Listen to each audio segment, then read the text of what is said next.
In the 90s, being Japanese American wasn't cool, but it was cool to me. So I published Giant Robot to be different. I almost started. We were a bunch of misfits, skaters, punkers, artists. And I was like, oh, finally, there's something for me. By being the outsiders, it kind of makes for more interesting work. Hey, let's really celebrate alternative Asian Americans.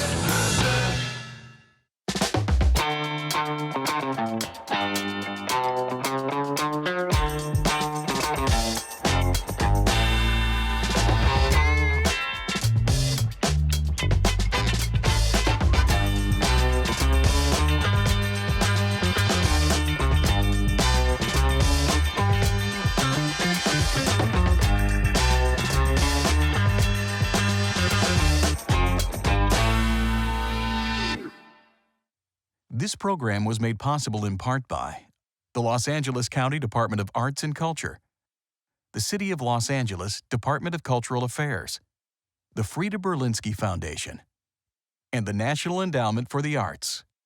On the web at arts.gov.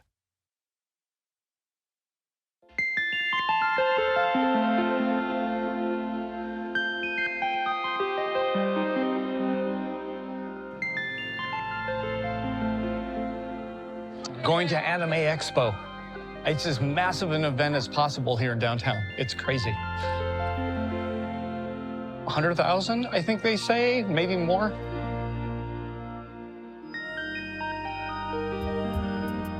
For a while, I swear that people would say there's no Asian American culture. I heard that a lot. And I was just like, what? There's definitely Asian American culture, and it's huge now. But I think in 1995 or something, I was told there was no such thing as Asian American culture. And that was like a radical change that I was interested in pursuing. My earliest memory of Asian culture or Japanese culture would be me probably watching monster movies as a little kid.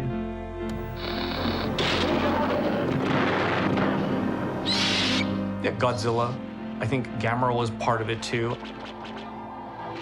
And then there's Giant Robot, Giant Robo, I guess is what you would call it legit in Japan. That's kind of where the title comes from Giant Robot. In the 80s or 90s, being Japanese American wasn't cool. But it was cool to me. You know, like going to elementary school, I would take a Japanese lunch, and people would be astounded at how odd everything was. They didn't understand what a rice ball was, or Japanese pickles for that matter. They didn't get it. But I got it, and it was an enjoyable lunch, better than peanut butter and jelly. Then later on, I was into punk rock. I wasn't an outsider in punk rock, let's put it that way. I think everyone's an outsider, so in that way, everyone's equal. You know, punk rock is where it all began, really. Growing up in Southern California, like a lot of new wave and bigger punk bands, like British ones, you know, like, of course, The Clash and Damned and Susie and all that. Look at this Germ 7-inch. I like 7 inches because they're not as expensive as records, so I can be more frivolous. I met Eric because I would go to shows at UCLA, I'd go to Elsbar, I'd go to the Jabberjaw. There weren't a lot of Asian people going to these shows, right? And like, we were both Asian dudes with long hair, because this is like 90s, right? And either you become friends or enemies, and we became friends. It was like this really similar vision of everything, and maybe similar upbringing and similar interests. Eric, he contributed photos for like music-related zines. And I was writing for, Flipside. In the 90s, we had only magazines or zines to learn about what was coming up. For the most part, there was not a magazine that I would consume that I would think this was perfect for me. And he said, yeah, I want to make a zine. And I said, me too. And then I swear, like, probably a month later, it was done. that photo. I think it was just stolen from a book. Sorry, photographer, whoever shot that photo, just took it from a book. But look at that pillow-like cheek. Yep, started a giant robot. I don't know, I think starting Giant Robot all came out of just seeing all this other media that I didn't fit with and maybe I didn't want to write for, I couldn't write for, and then seeing punk rock scenes that look like they were made instantly. There is a place for this intersection of punk rock, Asian, and Asian American things to exist. And I think I was just like, this is what I want to do. That's the vision. I think the first one had Eric's John Mortzu article, because he was an assistant underground filmmaker.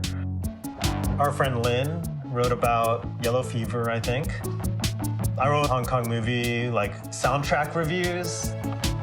The idea of making a magazine's, that's been in my life for a long time. I think I've wanted to publish things since I was little. I just had to get out there, that's all. A zine just has no real distribution or circulation. The life of a zine might only have 50 copies, and that's it. No, the mass market out there, a zine is pure garbage. It's not even something to look at. But if you're a zine consumer, yeah, you'd understand the value.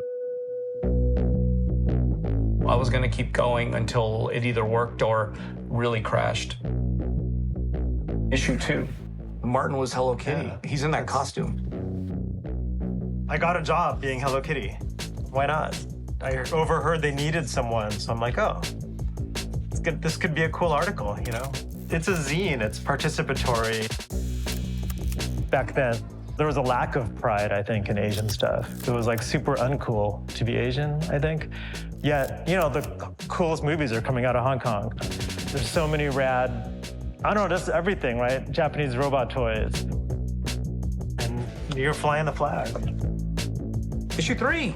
Oh my gosh, it's large size. This is where it says a magazine for you for the first time.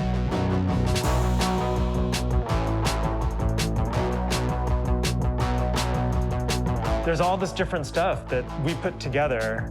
And maybe film dorks were into one thing. There's like people who are into comics and there's people who are into music. But to have all of those, plus food in one thing was a little different, I think.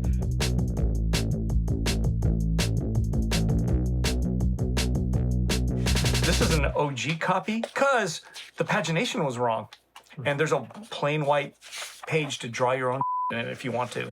Oops. The aesthetic was very much like more geeky, more nerdy, but at the same time very feminist, very punk rock, very much proud of our communities. I was a heavy consumer of Hong Kong cinema, anime,